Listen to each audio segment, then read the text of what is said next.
दोस्तों, आज की कहानी है बहू तुम पढ़ाई की तैयारी करो, दाल रोटी मैं बना दूंगी।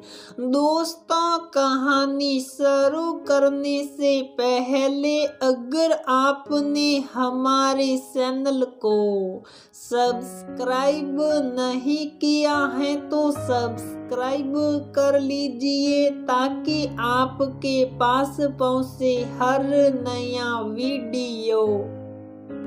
आज बेटे बहू की शादी को लगभग 1.25 महीना हो चुका है। क्या अब हम अपनी बहू को रसोई घर का काम धीरे धीरे करके सौंप सकते हैं? कौशल्या जी अपनी सासू माँ से बातें कर रही थी, उनसे राय मशवरा ले रही थी, क्योंकि कौशल्या जी की भी जब शादी हुई थी तब 1.25 महीने के बाद ही रसोई का काम उन्हें सौंपा गया था। वह भी सारा काम एक साथ नहीं, धीरे धीरे करके वही नियम आज कौशल्या जी अपनी बहू रचना के लिए भी बनाना चाहती हैं। कौशल्या जी की सासू माँ कहती हैं, हाँ बहू, जब अपनी बहू रचना को काम करने दे सकती हो, लेकिन मेरी एक बात ध्यान रखना, पहले के जमाने में और आज के जमाने में बहुत अंतर हो गया है। पहले लोग लड़कियों को घर का काम सिखाते थे बचपन से। आज के जमाने में लड़कियों की पढ़ाई पर लोग ज्यादा ध्यान देते। आज बेटे और बेटियों में ज्यादा भेदभाव नहीं रह गया है।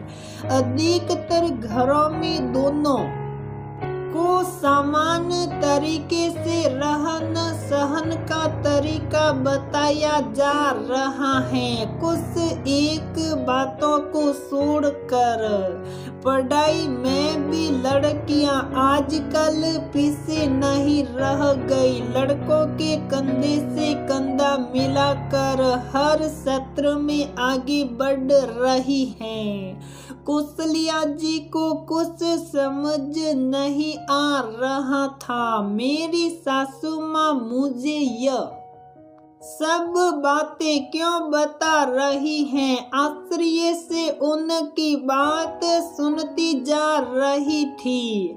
जब मन नहीं माना तो अपनी सासू माँ से सवाल कर लेती हैं, लेकिन माँ, आप ये सब बातें मुझे क्यों बता रही हैं? मैं भी जानती हूँ आजकल जमाना बहुत बदल गया है। कौशल्या बहू, मैं तुम्हें ये सब बातें इसलिए बता रही हूँ ताकि तुम अपनी बहू से आराम से धीरे धीरे काम कराना। मुझे अच्छे से पता है नई बहू रचना को अभी रसोई का ज्ञान मेरे ख्याल से ज्यादा नहीं होगा। कुछ दिन पहले ही तो उसकी पढ़ाई खत्म हुई थी और अब उसे आगे की पढ़ाई के लिए भी तैयारी करनी है। सुना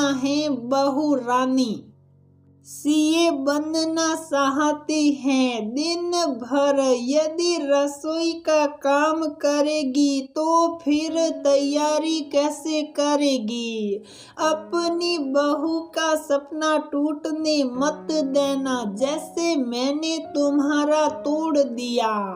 अरे हाँ माँ, आपने तो बिल्कुल सही कहा। वैसे भी शादी से पहले रचना ने एक ही शर्त रखा था, उसे पढ़ लिख कर अपने पैरों पर खड़ा होना है। हमें भी रसना का ख्याल अच्छा लगा, इसलिए मैंने भी उसे शादी के बाद भी आगे पढ़ने की इजाजत दे दी थी। हाँ कौशल्या बहू, मैं यही समझाने की कोशिश कर रही हूँ। अपनी बहू को दिन रात रसोई का काम संभालने मत लगा देना।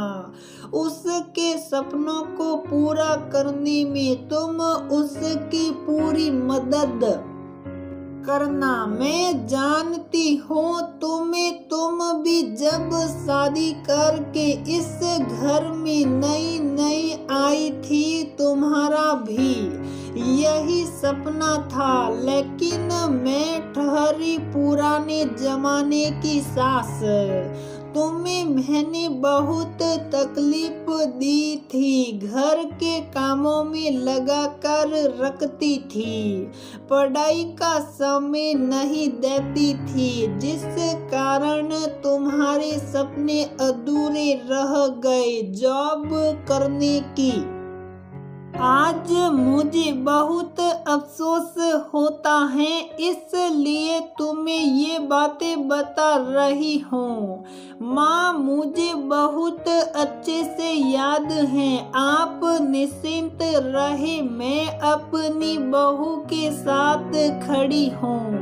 हर संभव मैं उसकी सहायता करूँगी, चाहे तो वह पढ़ाई करे, जॉब करे या फिर घर संभाले। मैं उसे पूरा समझने की कोशिश करूँगी, तभी तो मेरी रसना बहू मुझे भी समझेगी। तभी उधर से तैयार होकर रसना कमरे में आ जाती है, जिसे देखकर दोनों सास बहू चुप हो जाती हैं। रसना आगे बढ़कर दोनों का पैर छूती है और कहती हैं, चले मम्मी जी, आज मेरी पहली रसोई है, मुझे क्या बनाना है आप बता दीजिए। हाँ हाँ रसना बेटा, तुम चलो, मैं भी आती हूँ।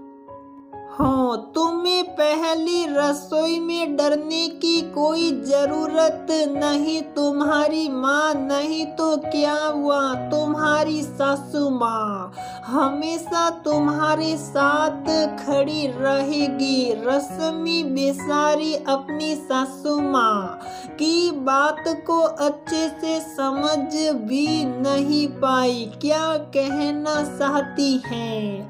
चुपचाप मुस्कुराती हुई रसोई घर जाकर पहली रसोई की तैयारी में लग जाती हैं। दोस्तों, जी हाँ, यदि हम बेटी को पढ़ा लिखा कर उसके सपने पूरे कर सकते हैं, तो फिर बहू का क्यों नहीं। सपने तो सपने होते, उसे पूरा करने का हक सभी को है। वैसे शादी के बाद मुझे भी पढ़ने नहीं दिया गया, आज भी एक सपना बनकर दिल में रह गया। दोस्तों, आप अपनी अपनी राय इस मामले में स्वतंत्र रूप से रख सकती हो। क्या आपको शादी के बाद पढ़ने की छूट मिली थी?